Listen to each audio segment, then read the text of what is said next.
Good morning friends. आज मैं आपके लिए एक नया टॉपिक लेके आया हूँ और उस टॉपिक का नाम है the act of verb to be, to have and to do.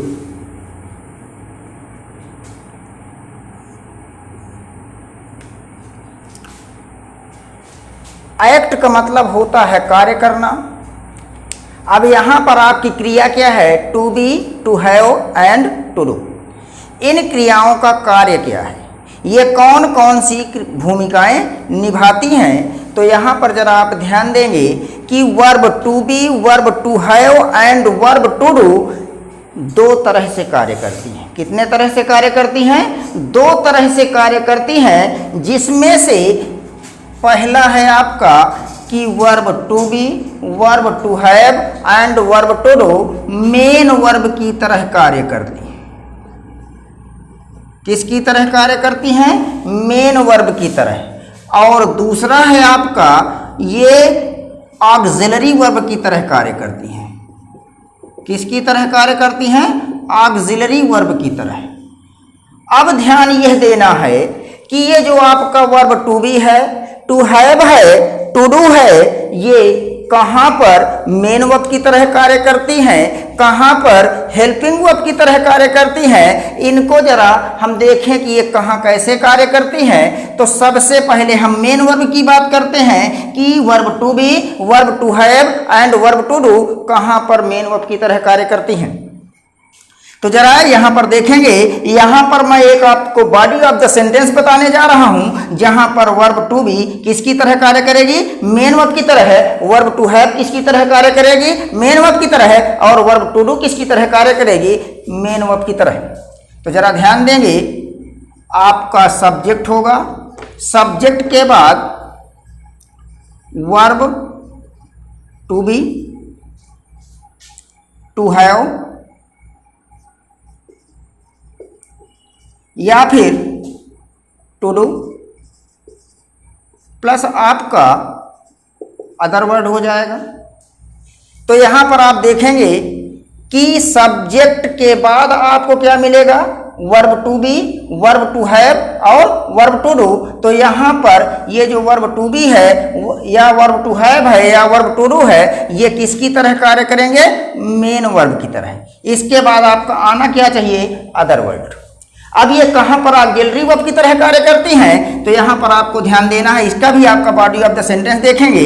तो यहाँ पर आपका देखेंगे सब्जेक्ट होगा, सब्जेक्ट के बाद आपका टू बी होगा या फिर आपका टू हैव होगा या फिर आपका टू डू होगा, उसके बाद फिर आपका मेन वर्ब होगा, उसके बाद आपका अदर वर्ड होगा।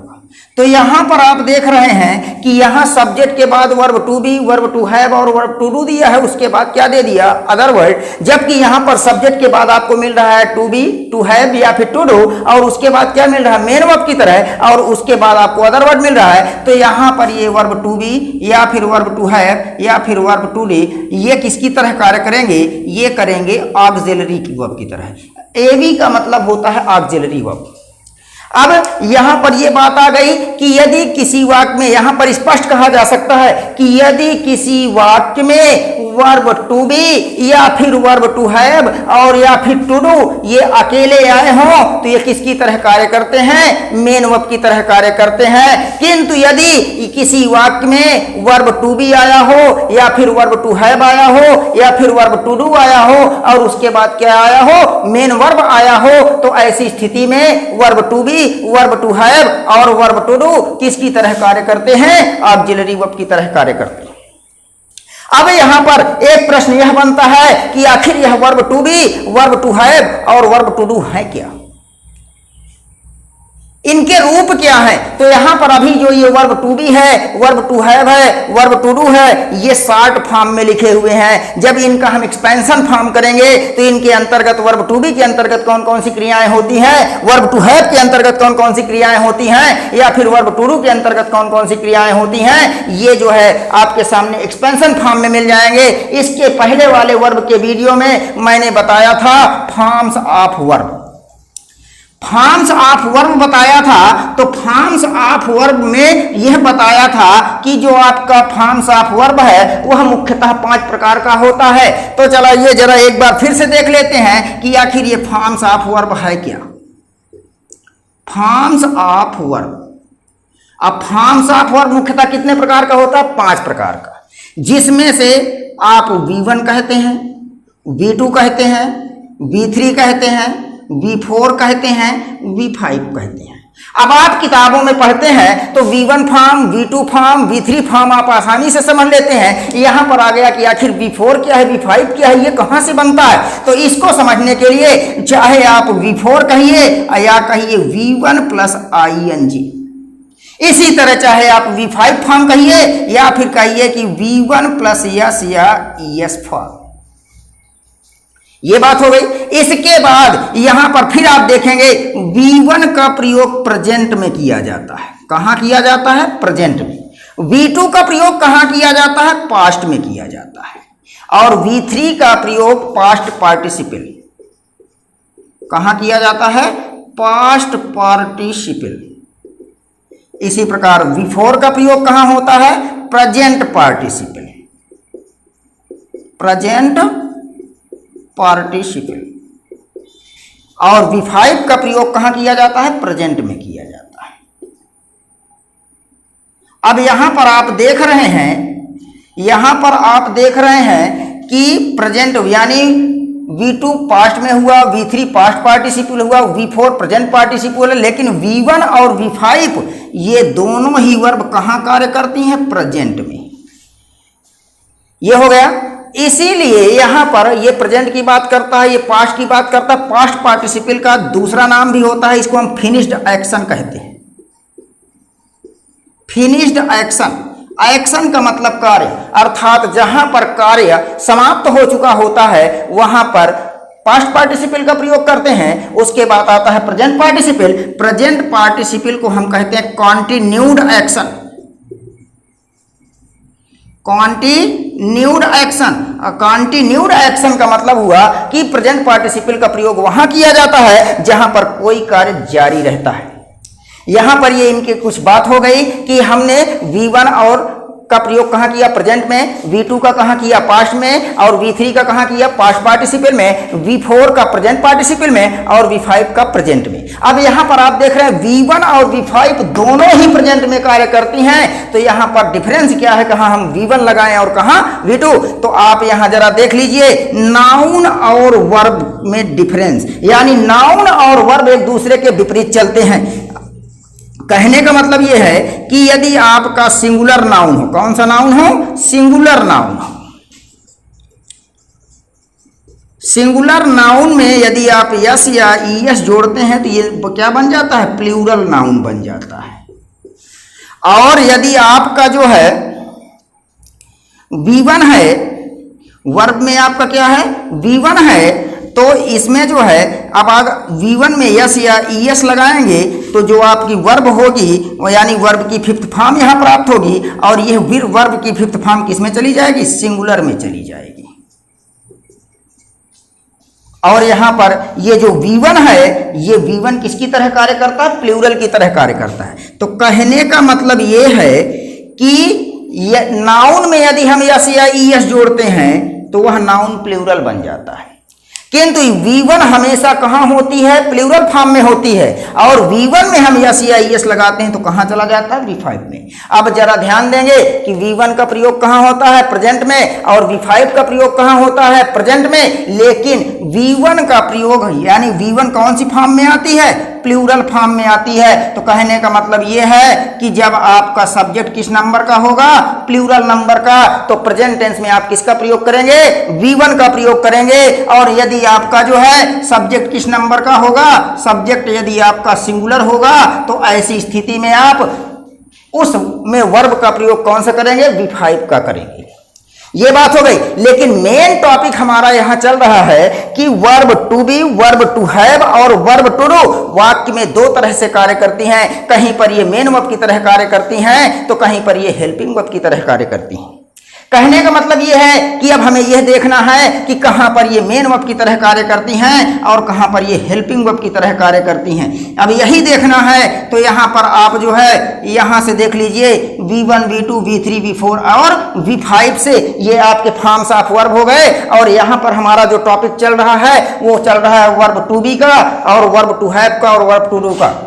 तो कहने का मतलब V1 में इसके पहले अगर हम यहां पर देखें तो यहां पर हम बात करते हैं वर्ब टू बी की बात करते हैं। किसकी बात करते हैं, वर्ब टू बी की। तो ये जो वर्ब टू बी है ये किस फॉर्म में लिखा है, शॉर्ट फॉर्म में। अब इस शॉर्ट फॉर्म को हम एक्सपेंशन फॉर्म में यदि शो करेंगे तो ये V1, V2, V3, V4 और V5 में पहुंच जाएगा। तो वर्ब टू बी का मतलब होता है होना। वर्ब टू बी की हिंदी क्या होती है, होना। अब जब वर्ब टू बी का मतलब होना हो गया तो इसको हम फर्स्ट फॉर्म में दिखाएंगे। यहां पर एम होगा और क्या होगा, आर।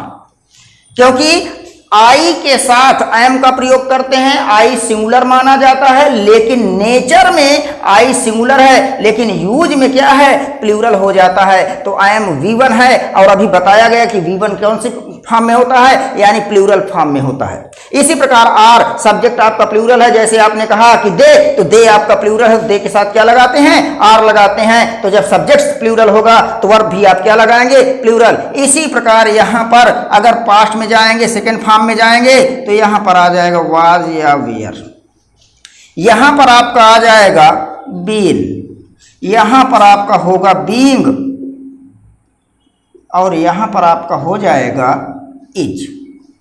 ये आपका वर्ब टू बी का एक्सपेंशन फॉर्म हो गया। कि वह यदि आपसे कोई पूछ ले कि सर वर्ब टू बी क्या है, तो वर्ब टू बी का मतलब क्या होता है, होना। और वर्ब टू बी का यदि एक्सपेंशन फॉर्म दिखाया जाए तो ये 5 फॉर्मों में बढ़ जाएगा, V1, V2, V3, V5, V4 and V5 में। तो इसका मतलब यहाँ पर V1 में I am और R आ जाएगा, V2 में was और where आ जाएगा, V3 में been हो जाएगा और V4 में being हो जाएगा, V5 में क्या हो जाएगा, is हो जाएगा। यहाँ पर आपको ज्यादा प्रॉब्लम तो नहीं होनी है, लेकिन मेन प्रॉब्लम होती कहाँ है, जैसे आपका क्या हो गया वर्ब टू हैव। अगर हम वर्ब टू हैव की बात करते हैं तो यहां पर मेन प्रॉब्लम होती है और यहां पर जो सेंटेंस हमारे गलत होने के ज्यादा चांसेस होते हैं, क्योंकि हम जान ही नहीं पाते हैं कि आखिर ये जो वर्ब टू हैव है ये हेल्पिंग वर्ब की तरह कार्य कर रहा है कि मेन वर्ब की तरह कार्य कर रहा है। तो ये तो शॉर्ट फॉर्म में लिखा हुआ है। यदि हम इसका एक्सपेंशन फॉर्म दिखाएंगे तो इसका एक्सपेंशन फॉर्म क्या बन जाएगा, फर्स्ट फॉर्म हमेशा प्लूरल होती है प्लूरल है कि नहीं है। इसके बाद थर्ड फॉर्म जाएंगे तो यहां पर हैड बन जाएगा, फोर्थ फॉर्म जाएंगे तो हैड हो जाएगा और इसके बाद फोर्थ फॉर्म में जाएंगे तो हैविंग हो जाएगा, फिफ्थ फॉर्म में जाएंगे तो क्या बन जाएगा, हैज बन जाएगा। इसके बाद मेन प्रॉब्लम आती है टू डू में। तो चलिए देखते हैं टू डू क्या होता है। पहले टू डू से पहले देख लीजिए, टू हैव का मतलब होता है रखना। क्या होता है, रखना। अब यहाँ टू डू का मतलब क्या होता है, करना। अब टू डू का मतलब जब करना होता है तो इसके भी हम फॉर्म डिवाइड करेंगे। तो इसके फॉर्म तो आप पढ़े होंगे, जैसे इसका क्या बन जाएगा, डू। उसके बाद क्या बन जाएगा, डिड के बाद क्या बनेगा, डन के बाद क्या बनेगा, डूइंग, और डूइंग के बाद क्या बनेगा, डच। अब यदि आप इस फॉर्म्स ऑफ वर्ब का जो यहाँ शॉर्ट फॉर्म, यानी ये जो लिखे हुए हैं, ये किस फॉर्म में लिखे हुए हैं, शॉर्ट फॉर्म में लिखे हुए हैं। और जो इधर ये लिखे हुए हैं ये सब किस में लिखे हुए हैं, एक्सपेंशन फॉर्म में। यदि आप इस चार्ट को कंप्लीट कर लेते हैं और इस इंडेक्स को कंप्लीट करने के बाद आपको यह पता हो चल जाए कि कौन सा फर्स्ट फॉर्म है, कौन सा सेकेंड फॉर्म, कौन सा थर्ड फॉर्म, तो निश्चित रूप से आप ये जान लेंगे कि ये जो वर्ब टू बी है, वर्ब टू हैव है, वर्ब टू डू है, ये कहां पर जो है ऑक्सिलरी वर्ब की तरह कार्य करेंगे और कहां पर मेन वर्ब की तरह कार्य करेंगे। तो पीछे बताया गया कि यदि इनमें से कोई भी आपको कहीं पर अकेले दिख जाता है तो वहां पर ये किसकी तरह कार्य करते हैं, ये मेन वर्ब की तरह कार्य करते हैं। यदि इनके बाद कोई मेन वर्ब दिख जाती है तो ये किसकी तरह कार्य करते हैं, हेल्पिंग वर्ब की तरह कार्य करते हैं। अब यहां पर अगर देखा जाए तो वर्ब टू बी में यहां इज आई एम आर आ गया, वाज वेयर, ये देखिए आई एम आर प्लूरल में है, वाज वेयर ये पास्ट में है और इज यहां फिफ्थ फॉर्म में रखा हुआ है। इनके कोई फॉर्म नहीं चलते, जैसे यहां have, had, had, having, has हो गया, do, did, done, doing, does हो गया। इस तरह यहां से कोई फॉर्म नहीं चलता। तो यहां पर आपको मेन चीज देखना है कि इज आई एम आर, देखिए यहां इज लिखा हुआ है, is I am are was were को वीक वर्ब कहते हैं। कौन सी वर्ब कहते हैं, वीक वर्ब कहते हैं। अब ये बात समझ में आ गई कि अब आपको देखना है कि इनका रोल क्या है, इनका एक्शन क्या है। तो आप देखिए कि इनमें से ये जो लिखे हुए हैं ये आपके कहाँ हैं, ये आपके अकेले आए हैं कि किसी मेन वर्ब के साथ आए हैं। यदि अकेले आए हैं तो ये खुद मेन वर्ब बनेंगे और यदि किसी मेन वर्ब के साथ आए हैं तो ये क्या बन जाएंगे, हेल्पिंग वर्ब बन जाएंगे। अब यहाँ पर आपको ध्यान ये देना है कि V1 में कौन आता है, V5 में कौन आता है, इसके बाद बीच में यहाँ पर V2 में कौन आता है, ये आपको ध्यान देना है। तो जब आप ऐसे ध्यान देते हैं तो यहां पर आपको यह ध्यान देना है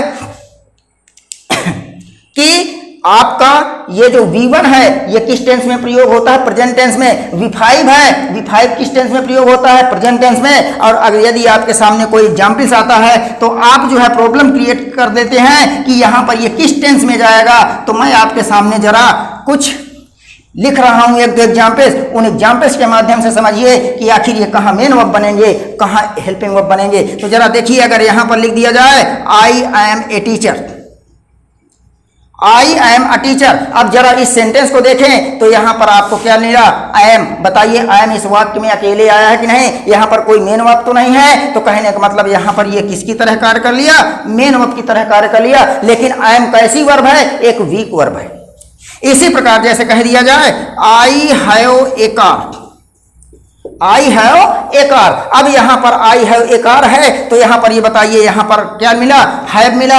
हैव जो है आप जानते हैं कि हैव कहां गया, V1 में। V1 आपका प्लूरल है तो आई की कौन सी वर्ब ले लिया, प्लूरल वर्ब ले लिया। और V1 का प्रयोग किस टेंस में करते हैं, प्रेजेंट टेंस में करते हैं। तो बताइए यहां पर ये हैव है। अब अगर यहां ऐसा सेंटेंस लिख के आपके सामने आए आई हैव ए कार, ये सेंटेंस आपके सामने लिख लिया गया, लिख के आ गया, तो ऐसी स्थिति में आप क्या कहेंगे कि ये टेंस, अगर कोई पूछ ले कि ये सेंटेंस किस टेंस में जा रहा है तो आपको बताना है किस सेंटेंस में जा रहा है, प्रेजेंट टेंस में जा रहा है। तो यह सेंटेंस कहां गया, प्रेजेंट टेंस में गया। इसी प्रकार अगर अब कह दिया जाए ये आपको पता नहीं है, सेंटेंस आपके सामने आया आई हैव अ कार को निगेटिव में चेंज करना है।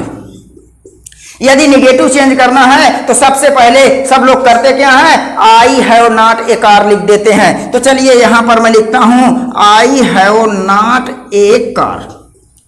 ये सेंटेंस सही है या गलत है ये देखना है। दूसरा मैं लिखता हूं I did not have a car,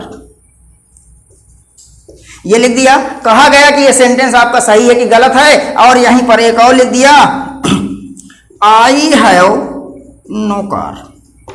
ये तीन सेंटेंस है और पूछ लिया जाए कि इनमें से कौन सा सेंटेंस सही है, कौन सा सेंटेंस गलत है। तो यहां पर ध्यान देना, ये भी आपका सही है, ये भी आपका सही है, ये भी आपका सही है। लेकिन अगर बारीकी से देखा जाए, इसका मेन उद्देश्य देखा जाए तो यहां पर ये हैव क्या है, अभी आपने फॉर्म्स में देखा कि हैव को हम कहां रखे थे, V1 में रखे थे। और V1 का मतलब कहां चला गया, प्रेजेंट टेंस में। तो जब प्रेजेंट टेंस में गया तो निगेटिव हमें कहां बनाना चाहिए, प्रेजेंट टेंस में। तो मुख्यतः अगर सही देखा जाए तो सही रूप से आपका सेंटेंस, मुख्यतः रूप से, बारीकी रूप से, कंपटीशन की दृष्टि से रूप से आपका कौन सा सेंटेंस सही माना जाएगा, सेंटेंस नंबर सेकंड सही होगा।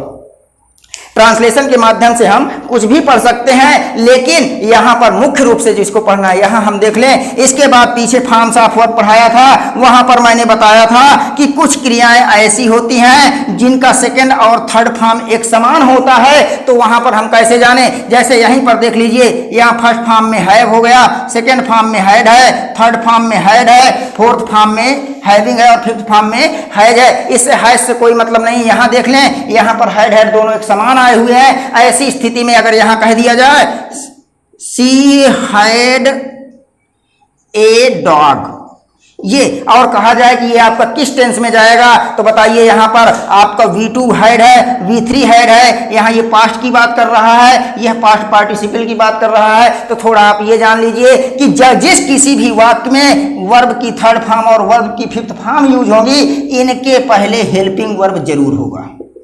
और यहां पर देखिए कि ये आपका सी सब्जेक्ट है, डॉग आपका नाउन है, ए आपका आर्टिकल है, वर्ब में क्या आया, हेड, और ये हेड आपका अकेले आया। तो कहने का मतलब यहाँ हेड किसकी तरह कार्य कर रहा है, मेन वर्ब की तरह। इसके पहले कोई हेल्पिंग वर्ब आई क्या? जब हेल्पिंग वर्ब नहीं आई तो कहने का मतलब आपका हेड V3 हो ही नहीं सकता, और हैविंग की कोई बात ही नहीं है। यहाँ पर हेड जरा देखिए, हेड अकेले आया वाक्य में, किसकी तरह कार्य किया, मेन वर्ब की तरह। जब हेड अकेले आया तो किस कहा गया, V2 में, और V2 किस टेंस को बिलोंग करता है, पास्ट टेंस को आता है। यहां पर ये कहा गया कि आपका कहां चला गया, पास्ट टेंस में। अब आप प्रेजेंट पढ़ते हैं, पास्ट पढ़ते हैं, तो प्रेजेंट के 4 पार्ट बनते हैं, पास्ट के 4 पार्ट बनते हैं, वो एक अलग बात हो गई। लेकिन यहां पर V2 का प्रयोग मुख्यतः किसके लिए होता है, पास्ट के लिए होता है। तो ये आपका कहां गया, पास्ट में। अब पास्ट में कहा गया, V2, यानी कहने का मतलब पास्ट इंडिफिनिट में। अच्छा, पास्ट इंडिफिनिट में गया, इसका निगेटिव बनाने के लिए कहा जाए तो इसका निगेटिव बनाने के लिए आपको पता है यहाँ सी हो जाएगा। पास्ट इंडिफिनिट का निगेटिव बनाने के लिए आप यहाँ पर जो है डिड नॉट का प्रयोग करते हैं। जहां कहीं पर भी आप डू नॉट, डज नॉट या डिड नॉट का प्रयोग करते हैं, उनके बाद हमेशा V1 रखा जाता है। और जरा यहाँ देखिए V2 में हैड लिखा है, लेकिन हैड है किसका रूप,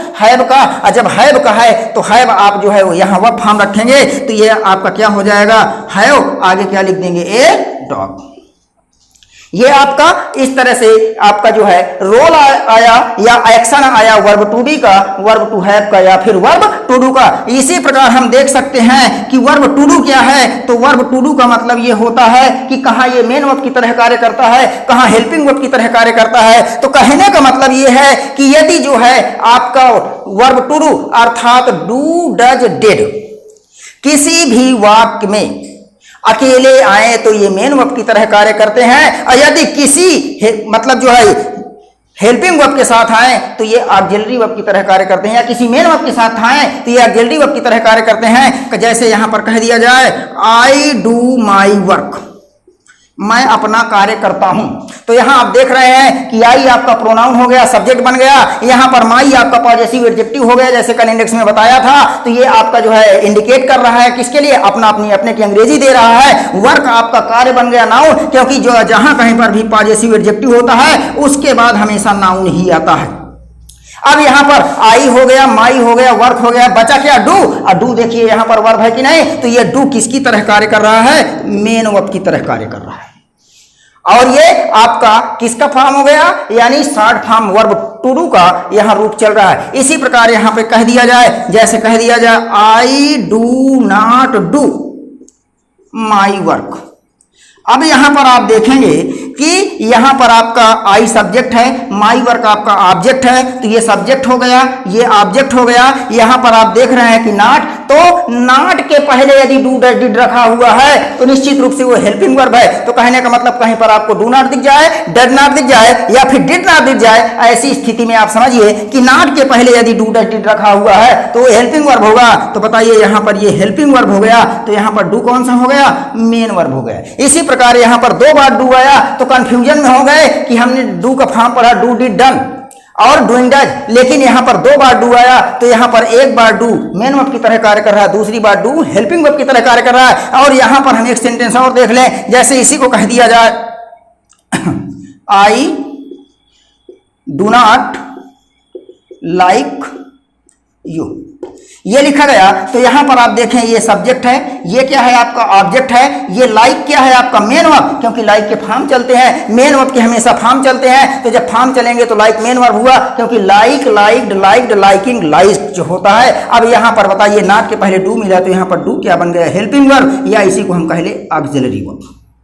ये हो गया। अब यहां पर आपने देखा कि 2 बार डू आया, तो यदि वाक्य में यहां पर अगर आपका डू रखा है तो निगेटिव बनाने के लिए मेन वर्ब में डू ही तो आएगा। तो हमने इस सेंटेंस का निगेटिव यहां बनाया, तो यहां पर डू था, लेकिन जब डू का हमने निगेटिव बनाया तो कहा जाता है कि प्रेजेंट इंडिफिनिट टेंस का निगेटिव बनाने के लिए सब्जेक्ट के अनुसार यदि सब्जेक्ट सिंगुलर है तो डज नॉट, यदि प्लूरल है तो डू नॉट का प्रयोग करते हैं, और डज नॉट डू नॉट जहां कहीं भी आता है उसके बाद हमेशा वी1 का प्रयोग करते हैं। तो यहां पर देखिए कि यहां पर ये डू है, मेन वर्ब है, मेन वर्ब की कौन सी फॉर्म है, फर्स्ट फॉर्म है, प्रेजेंट में जाएगा, अर्थात ये सेंटेंस कहां गया, प्रेजेंट टेंस में। इसके बाद यदि इसका नेगेटिव बनाने के लिए कहा गया तो प्रेजेंट इंडेफिनिट में सब्जेक्ट, यानी ये नेचर से सिंगुलर है लेकिन यूज में प्लूरल होता है। ये यूज में सिंगुलर सिर्फ पास्ट में होती है और पास्ट में क्या लेती है, वाज लेती है। बाकी हर जगह ये इसका यूज जो है प्लूरल की तरह होता है, और प्लूरल का अगर निगेटिव यानी प्रेजेंट इंडेफिनिट टेंस का सब्जेक्ट यदि प्लूरल है उसका नेगेटिव बनाना है तो वो हमेशा अपने साथ क्या लेता है, डू नॉट लेता है। तो यहां पर डू नॉट लगाया तो यहां पर डू क्या बन गया, हेल्पिंग वर्ब, या इसी को हम हेल्पिंग वर्ब को दूसरा नाम दे देते हैं ऑक्सिलरी वर्ब। और यहां पर जब आपको कहा गया कि कहीं पर डू नॉट या डज नॉट आए तो उसके बाद हमेशा वी1 आती है। अब बताइए यहां डू लिखा है तो यहां डू का वी1 क्या होगा, डू ही तो होगा। उसके बाद ये माई वर्क, यहां पर कहने का मतलब ये है कि किसी भी वाक्य में डू नॉट के साथ डू आ सकता है, डज नॉट के साथ डू आ सकता है, डिड नॉट के साथ डू आ सकता है, क्योंकि यहां पर डू मेन वर्ब की तरह कार्य कर रहा है, डू हेल्पिंग वर्ब की तरह भी कार्य कर रहा है। जबकि मैं शुरू में ही बताया था कि जो वर्ब टू बी है, वर्ब टू हैव है, वर्ब टू डू है, ये दो तरह से एक्शन लेते हैं, कहीं पर ये मेन वर्ब बन जाते हैं तो कहीं पर हेल्पिंग वर्ब बन जाते हैं। बस ध्यान यही देना है कि अगर वाक्य में ये अकेले आए तो मेन वर्ब की तरह कार्य करते हैं। तो बताइए यहां की अकेले आया कि नहीं है, किसकी तरह कार्य किया, मेन वर्ब की तरह। और अगर ये किसी मेन वर्ब के साथ आए तो फिर हेल्पिंग वर्ब बन जाते हैं। यहां एक बार ये मेन वर्ब है तो ये क्या बन गया, हेल्पिंग वर्ब या ऑक्सिलरी वर्ब। यहां देखिए ये मेन वर्ब है तो यहां पर ये क्या बन गया, हेल्पिंग वर्ब या ऑक्सिलरी वर्ब बन गया। तो इस तरह से ये आपका द रोल ऑफ या the action of verb to be, verb to have and verb to do का टॉपिक कंप्लीट है। आप जो है हमारे वीडियो को देखिए, यदि आपको समझ में आता है तो हमारे चैनल को सब्सक्राइब कीजिए, बेल आइकन दबाइए जिससे आपको समय समय पर नोटिफिकेशन मिलते रहें। Thank you.